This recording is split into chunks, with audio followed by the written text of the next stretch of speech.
Okay, let's take a look around this 2006 on an 06 Land Rover Discovery 3 2.72 TDV6 HSE automatic, very high spec one, finished in green with beige leather, metallic green. Now we took this in part exchange a couple of weeks ago and we were going to sort of send it straight to auction, but having driven it and cleaned it after a fashion, because it was absolutely filthy, and looked at the service history, we're going to retail it as a cheap Discovery 3 because the history is rather good. It dries pretty well, and it's actually cleaned up a bit better than I expected. There are one or two marks and dinks on it here and there, but if you want a cheap Discovery 3 that's had the cam belt done, this may well be the car. Very high spec this one, including the triple sunroof option and heated rear seats. Standard HSE spec apart from that, including sat nav and aircon, which has recently been regassed according to the history.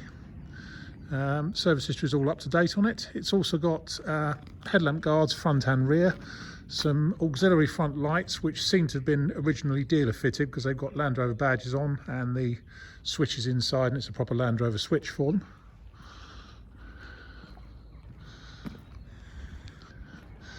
It's got side steps on it, although as you can see this side step has seen better days. It's certainly lost its rubber cover along the front edge of it, and it's a bit battered towards the back end as well.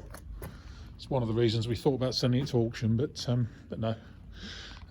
Around the back end, as I say, it's got light guards on the rear. Not got a tow pack on it, not been fitted with a tow pack. Last owner insists he hasn't towed with it. As with all Discovery 3s, all the sort of towing equipment hides behind that hatch there. Just need to put the detachable tow bar on there, which you can buy. Anyway, let's walk around and pick out some good bits and bad bits. I've got quite a list of bits that not necessarily need attention, but mean that it is a cheaper Discovery 3. Around the front end, we have got some lacquer loss down there on the front bumper. Sorry about the shadow, can't do a lot about the sun position. Up here on the bonnet, a few stone chips and stuff, and it has done 133,000 miles, but no more than that. But there are, I don't know if you can just get out of the way of the shadows, you can see just in the left hand corner of the bonnet there's one or two tiny depressions, one there and one there. Haven't broken the paint. Let's go around this side, seen a bit better. Yeah, depression there and a depression there, but so the paint isn't broken, but they are there, and there's a few chips and stuff down this side of it. Looking down the near side, actually looks quite straight down there. Oh, it's also fitted with a matching set of General Grabber all-terrain tyres, which is quite nice. We haven't been able to clean that wheel any better than that, I'm afraid. Screen looks pretty good, no major chips or anything or cracks. Passenger door has got a series of scratches down there. Near side front passenger door, and there's a scratch just there under the door handle. Inside,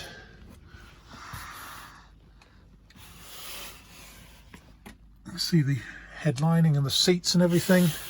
Passenger seats okay, all the electrics work on the passenger seat. Dash is all as it should be. It has lost the top of the knob for the high-low selector, but it does still work.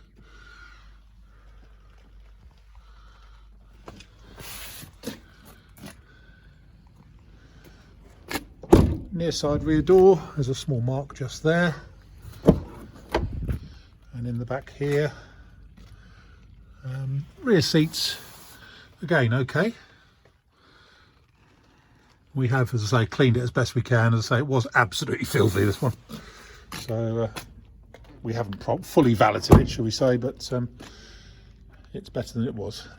Near side rear wing, there's a big scratch from there running right round to there. And around the tail end, the bumper top has kind of come adrift a little bit. Actually, I might be able to clip it back in. That might clip back in, apart from the centre bit, which we'll look at another time. It is a full 7-seater, this one. the rear seats do come up. We haven't got the load cover for it anymore. Rear seats do come up. The only thing I can say is the back of the near side of the offside rear seat, the back trim has come a bit adrift here and has got a split in it. So when it's up, that sort of hangs a little bit. Perhaps could do with a better clean in the back here. It's obviously had a dog in the back of it. Carrying on round, looking down the offside, again looks pretty clean and tidy down there.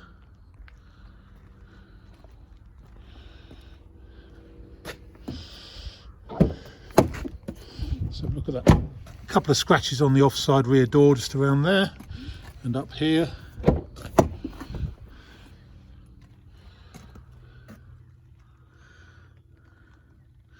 Offside rear interior, so you can see the rear heated seats down there as well. Offside front door has got a scratch there, a mark there, some not smaller, but shallower scratches here and here, and a deeper scratch just there. Inside here, the driver's seat, the vinyl on the edge has cracked, which is quite normal on these, and the knob for the backrest has come adrift, although you can still move the adjusters to make the backrest work. Seat does sort of go in and out and everything, and back and forth. Dash, all good there. A couple of marks on the door card there. Offside front wing, all good. So as I say, it's going to be well, I think we're going to price it, well, it's going to be under 5,000 certainly. It is a very high spec Discovery 3.